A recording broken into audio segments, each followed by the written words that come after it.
Црвенкапа. Еднаш одамна, во едно мало село крај голема шума, живееше едно весело девојче. Таа секогаш носеше црвена капичка, што ја имаше сошиено бабај. Толку ја сакаше, што сите во селото ја викаа Црвенкапа. Еден ден, мајка и подготви кошничка со топло лепче, мед и чај од билки. Црвенкапа, рече мајка й, однеси ја оваа кошничка на баба ти. Малку е настината, но запомни, не застанувај попат, не скршнувај од патеката и не зборувај со непознати. Добро, мамо, одговори Црвенкапа и тргна. Шумата беше тивка и убава. Птиците пееа, а сонцето се пробиваше низ гранките и правеше светли дамки по земјата. Црвенкапа чекореше по шумската патека со лесен од. Листовите меко крцкаа под нозете, а воздухот мирисаше на бор и свежа трева. Покрај патеката, во тревата, таа виде убави полски цвекиња. Баба сигурно ќе се израдува ако ја однесам мал букет, си помисли Црвенкапа. Таа клекна и почна да бере неколку цвекиња, внимателно, едно по едно. Во тој миг, зад неа се слушна тивко кршење на гранче. Црвенкапа се сврте. Зад едно дрво стоеше волкот. Здраво, малечка, рече тој со груб глас, но како да се трудеше да звучи љубезно. Што правиш сама во шумата? Црвенкапа малку се збуни, но не сакаше да изгледа исплашено. Одам кај баба ми, рече таа, и носам кошничка со храна, затоа што не се чувствува добро. Волкот ги помести ушите и ја погледна како да му станало многу интересно. О, кај баба ти, праша тој, а далеко ли живее? Црвенкапа се двоумеше, но сепак одговори. Не многу, длабоко во шумата, во кукичката со црвен покрив. Волкот се насмевна со чудна насмевка што брзо ја скри. Многу убаво, рече тој. Баш е убаво што си толку грижлива, само внимавај по пат. И со тие зборови, волкот тивко исчезна меѓу дрвјата. Црвенкапа набра уште неколку цвекиња, па ја подигна кошничката и тргна кон бабината куќичка. Волкот трчаше низ шумата и стигна прв до куќичката. Труп, труп, труп. Кој е? Праша бабата однатре. Волкот го смени гласот во тенко гласче. Јас сум, бабо, Црвенкапа. Бабата ја отвори вратата и волкот веднаш влета внатре. Таа сакаше да викне, но волкот беше пребрз и ја лапна бабата.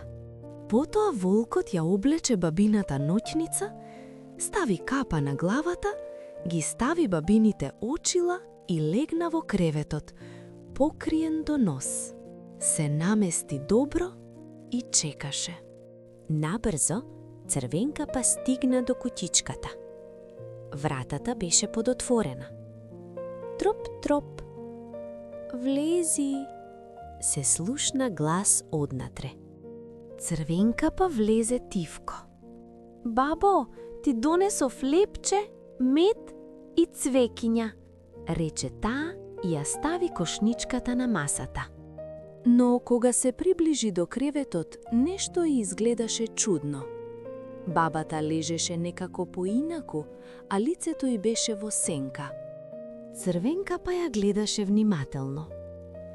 Бабо, зошто ти се толку големи ушите? За да можам подобро да те слушам, душичке, одговори волкот. Бабо, зошто ти се толку големи очите? Повторно праша Црвенкапа. За да можам подобро да те видам, мило мое, одговори волкот. Црвенкапа се приближи уште малку. Срцето ѝ чукаше побрзо. Бабо, зошто ти се толку големи забите? Волкот наеднаш ја тргна прекривката и со груб глас рече: "За да можам побрзо да те лапнам", извика волкот. И во истиот миг скокна од креветот, се нафрли кон Црвенкапа и ја лапна. Потоа волкот повторно се врати во креветот и заспа тешко, како да е многу уморен и прејаден. Токму тогаш, покрај куќичката минуваше еден ловец.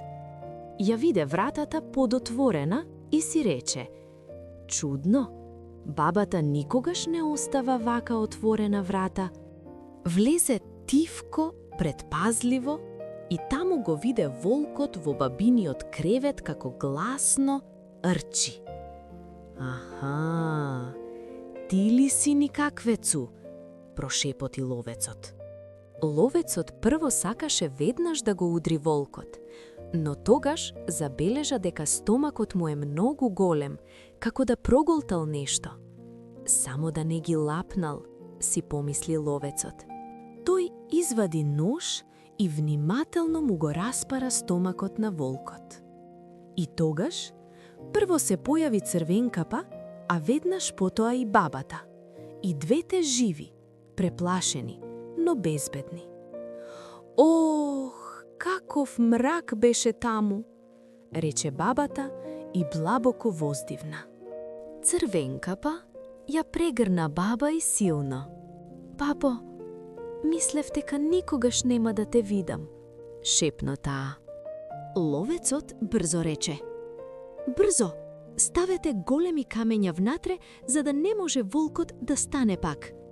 Црвенкапа и бабата донесоа неколку големи камења и внимателно ги ставија во стомакот на лошиот волк. Потоа ловецот повторно му го затвори стомакот. Кога волкот се разбуди, сакаше да избега, но беше премногу тежок. Направи неколку чекори, се сопна и падна во една дупка близу до куќата. И така заврши неговата лоша намера. Потоа двете седнаа заедно со ловецот и пиеа топол чај од билки и јадеа лепче со мед.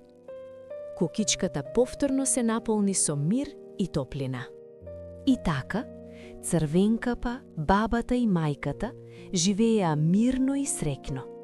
А шумата уште долго ја паметеше оваа приказна како предупредување.